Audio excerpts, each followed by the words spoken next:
네, 안녕하세요. 세뇨로킴입니다. 오늘 재밌는 주제를 가져왔습니다. 조금은 저도 좀 두렵지만 굉장히 재밌을 것 같은 그런 주제를 가져와 봤습니다. 엘리트 출신 마스터즈 사기캐에 관하여입니다. 당연히 대회마다 다르지만 메이저 대회들 기준으로 보면은 은퇴 후에 단 2년만 지나면 마스터즈 시상 대상이 됩니다. 이거에 관련해서 인터넷에 갑론을박이 좀 많이 있더라고요. 함께 한번 보도록 하겠습니다. 자, 얼마 전에 끝났죠. 2026 서울 마라톤 마스터즈 남자부 그리고 여자부 탑5 데이터를 가져와 봤어요. 1위부터 5위까지 남자 기록 나와 있는데 보시다시피 1, 2, 3등이 전부 엘리트 선수 출신입니다. 물론 관둔 지 한참 된 분도 있고 그렇지 않은 분도 있고 조금의 차이는 있었지만 그래도 3등까지 전부 다 선수 출신이 차지를 했고요. 여자 마스터즈 부문의 경우도 1등부터 5등 중에 1등과 5등이 엘리트 선수 출신이었습니다. 이게 서울 마라톤만 이런 건 아니에요. 제가 작년 춘천 마라톤 기록도 한번 확인을 해봤는데 남자부는 탑5 중에 2명이 엘리트 출신이었고요. 같은 해 JTBC 서울 마라톤은 남녀 각 탑5 중에 1명씩 선출이 있었습니다. 대구 마라톤에서는 이렇게 엘리트 출신이 상위권을 휩쓰는 일은 없었긴 했지만 4대 메이저 대회 버금가는 대회라고 할 수 있죠. 경주 국제 마라톤의 경우는 작년에 이 서울 마라톤과 마찬가지로 1등부터 3등까지 남자부의 경우 다 엘리트들이 차지를 하면서 주요 대회에서 확실히 요새 최상위권의 선수 출신이 많이 자리 잡고 있다는 사실을 보여줬습니다. 보시면 사실 이게 상금의 문제는 아닙니다. 제가 본 대회들이 제 상금보다는 약간 명예, 상품 이런 게 중심이 되는 대회라서 해당이 안 될 수도 있어요.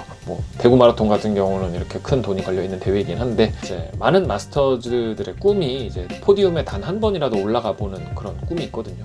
저도 40살 전에는 한 번 올라가 보고 싶다. 아무리 군소대회라도 정말 한 번 올라가 보고 싶다 이런 꿈이 있는데 내 기회가 조금 더 줄어든다고 하나요? 그렇게 보는 시각도 있기 때문에 비선출 선수들에게는 약간 좌절감이 안겨질 수도 있는 그런 거라고 볼 수도 있겠죠.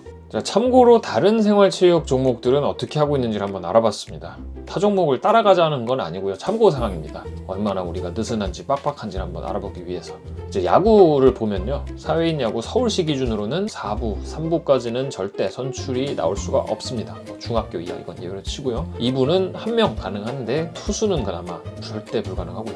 수영의 경우는 최근 5년간 전문 선수로서 등록 이력이 없어야 한다고 합니다. 위반하면 당연히 실격이고요. 테니스는 선수 활동 기간에 따라서 이 나이와 점수에 조금 차등이 걸립니다. 그러니까 종목별로 출전할 수 있는 나이가 일반인하고 선출하고 달라진다는 거죠.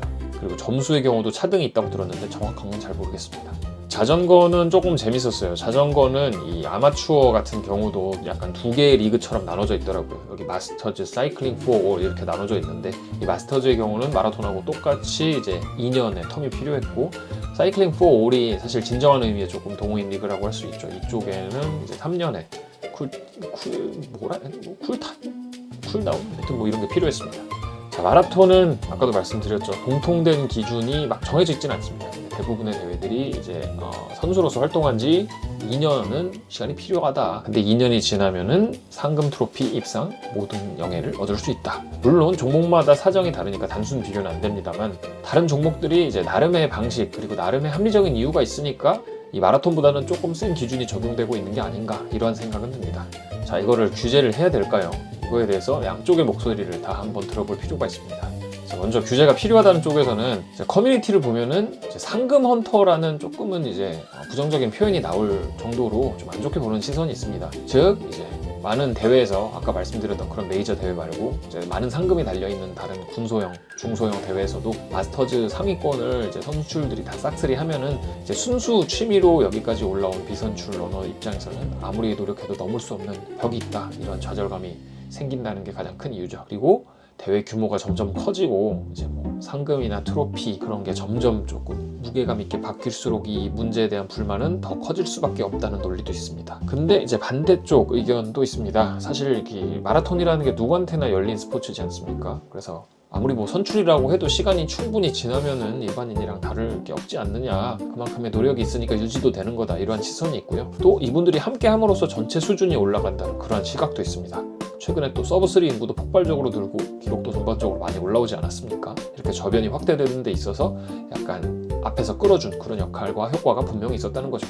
그리고 또 작년 춘마 1위를 한 박현준 선수의 사례를 보면은 사실 이분은 은퇴한 지도 엄청나게 오래 지났고 지금 기록이 현역일 때보다 오히려 더 좋을 뿐더러 또 굉장히 힘든 투병 생활까지 거친 분인데 그런 분까지 참여를 막는 거는 좀 오히려 역차별이 아닌가 이런 의견도 있습니다. 그래서 사실 이렇게 전면적으로 규제를 하는 것보다는 좀 이렇게 선출부와 비선출부를 분리 시상하는 게 어떤지 이러한 의견도 많이 봤던 것 같고요.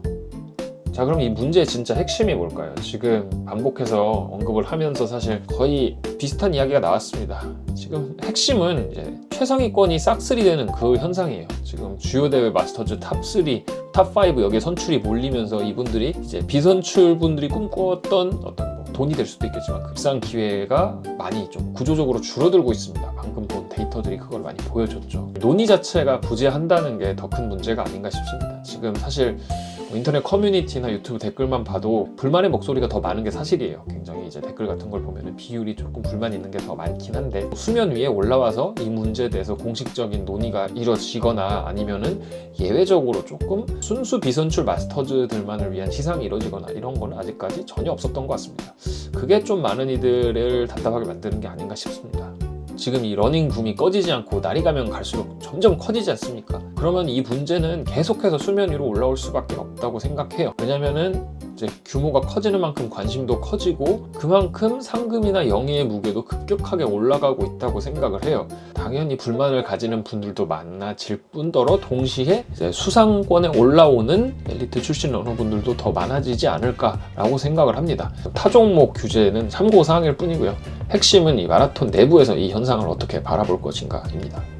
굉장히 어렵죠. 이제 무조건적으로 뭘 막자 이런 거는 사실 어렵지만 사실 이상적으로는 선출과 비선출 이걸 나눠서 시상을 할 수 있으면 좋겠다라고 저는 개인적으로 생각을 하는데 그거는 도입하는 데 있어서 조금 잡음도 많이 나올 것 같고 현실적으로 언제까지 선출로 보고 언제까지 선출로 안 보느냐 이걸 나누는 데 있어서도 굉장한 이제 논의와 노력이 많이 필요할 것 같아서 사실 그것보다는 연수를 늘리든지 나이를 조금 올리든지 뭐 이런 게 필요하지 않나 라는 개인적인 생각입니다. 이 입상권 포디움 안에 올라오시는 분들을 폄하하고자 하는 게 아닙니다. 그분들이 당연히 지금까지 뛰어오신 마일리지, 지금까지 운동에 투여한 시간 뭐 저는 물론이고 다른 대부분의 비선출 러너들보다도 비교할 수 없을 정도로 많을 겁니다. 그분들은 본인의 결과가 합당할 만한 노력을 하신 분들이고 정말 대단한 성취를 하신 분들입니다. 이제 문제는 이 제도라고 생각합니다.